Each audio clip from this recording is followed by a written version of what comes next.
Hi everybody, how's it going? I'm Bobby. Thanks for coming to my YouTube channel. In today's video, we're going to be replacing my Jeep Wrangler radio. I have a 2018 Jeep Wrangler Unlimited Sport, so it's the JLU, and my Jeep came with a 5-inch radio, and didn't quite have the capabilities. I think it was something more geared towards the early 90s for a radio, so I chose to replace it. Now I'll show you what I did.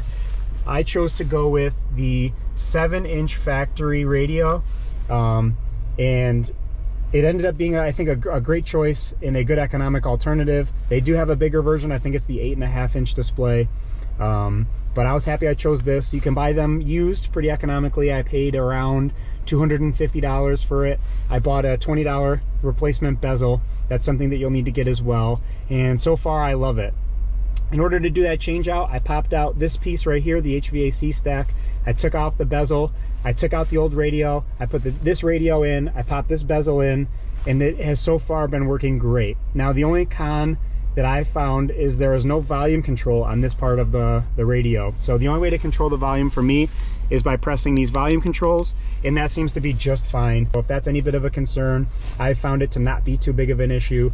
The factory USB plugs work great. So right now I have it plugged into the one in the center console, but you can plug your phone into that one and play all of your music, use the maps, use everything that you can access on Apple CarPlay. The vehicle I had before had CarPlay, and then when I moved into this one without, I did notice that I really liked the CarPlay. And then the second con is you'll see around here, you don't get a full screen of CarPlay for whatever reason, but I don't find that to be too big of an issue either. So that's it. If you wanted to have volume control, I've seen videos on YouTube and on the forums where people will pop out this HVAC stack, replace it with an upgraded HVAC stack. Then you have a volume control, but you also need to add a thermostat point so you can have the cabin air temperature set to whatever you want. So it's an upgrade that you can choose to do, but something that I found to be not necessary. The volume control on the steering wheel works just fine. And then the other thing I did too, and I'm showing that in a different video, I guess I can link to that once I finally post that, is I replaced this piece. You can buy a little kit on Amazon. You take this whole bit out, you put this new bit in, and then that gives you a perfect phone holder. And for me, having the phone right there works pretty good. Turn it sideways, drop it down, so it's not really in my field of view as I'm driving. But that's today's video. So sorry for the long dissertation. I just kind of wanted to catch up to speed on all that stuff. And I don't know if I'll have the video overlaying this as like the B-roll, but today's video is going to be replacing this radio unit. So if that's something you're looking to do, stick around and I'll show you how I did it. Thanks for watching.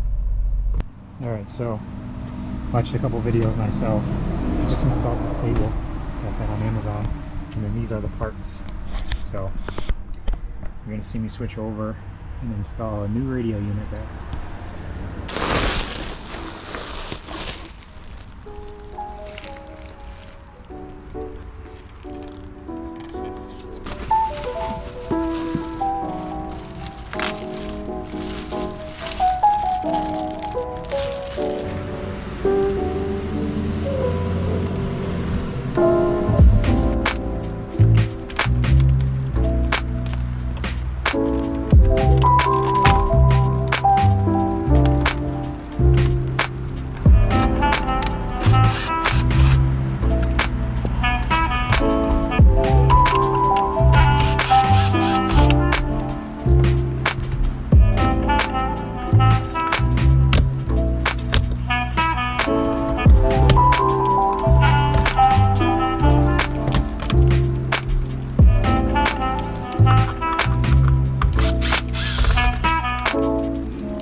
Didn't lose it.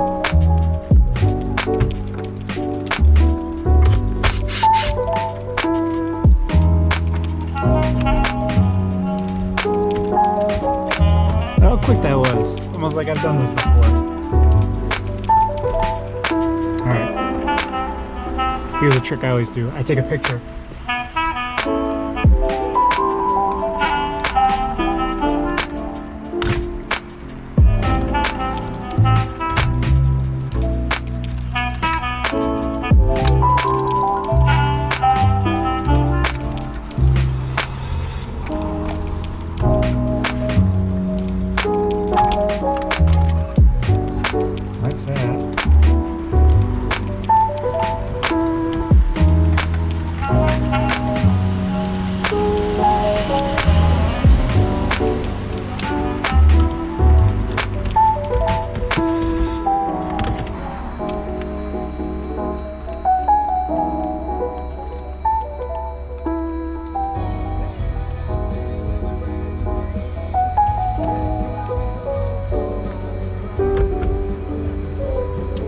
that's what it was all about right there. I just wanted to be able to have CarPlay, so.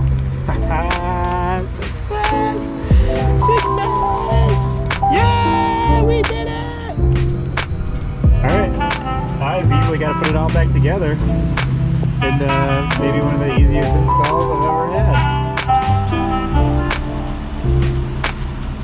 Oh, it's huge! Oh, I see in the side of my house, it's because the back tailgate's open. Sweet!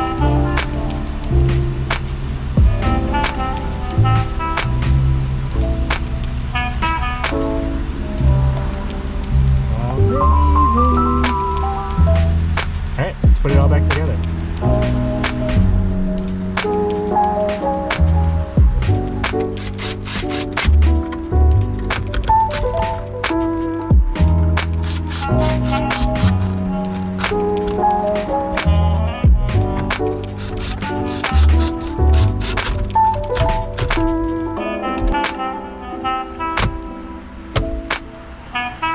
Dang, that thing went good.